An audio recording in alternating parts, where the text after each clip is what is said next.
Hello viewers, আসসালামু আলাইকুম। কেমন আছেন সবাই? আশা করছি সবাই ভালো আছেন। তো আজকেও আরেকটি ভিডিও নিয়ে চলে আসলাম। তো চলো তোমাদের আজকের মেনুটা দেখিয়ে দিই। তো প্রথমে আমি প্লেটে নিয়ে নিলাম এক বাটি ভাত। এরপরে প্রতিদিনের মতো সাথে ছিল লেবু, এরপরে কাঁচা পেঁয়াজ ছিল, শসা। এরপরে আমি আজকে করেছিলাম পটলের খোসা আর চিংড়ি মাছ দিয়ে একটা ভর্তা করেছিলাম, যেটা খুবই ভালো হয়েছিল, অসাধারণ হয়েছিল খেতে। এরপরে আমি করেছিলাম ঢ্যাঁড়স চিংড়ি মাছ দিয়ে ভাজি করেছিলাম, ভাজিটাও অনেক ভালো হয়েছিল। এরপরে দেখো প্রতিদিনের মতো নিয়ে নিলাম একটা সেদ্ধ ডিম। এরপরে আমি করেছিলাম পটল আলু দিয়ে রুই মাছের একটা পাতলা ঝোল, খুবই ভালো হয়েছিল খেতে। তো তোমরাও এইভাবে ট্রাই করে দেখো, অনেক ভালো হয় খেতে।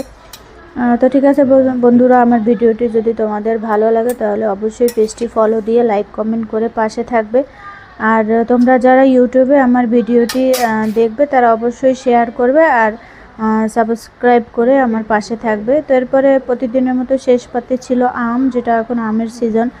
প্রতিদিন আম থাকাটাই স্বাভাবিক। তোমরা কে কে এরকম খাবার শেষে আম খেতে ভালোবাসো, বা আম দিয়ে ভাত দিয়ে দুধ দিয়ে কে কে খেতে ভালোবাসো, অবশ্যই আমাকে কমেন্ট করে জানিও। তো আজকের মতো এই পর্যন্তই ভিডিওটি।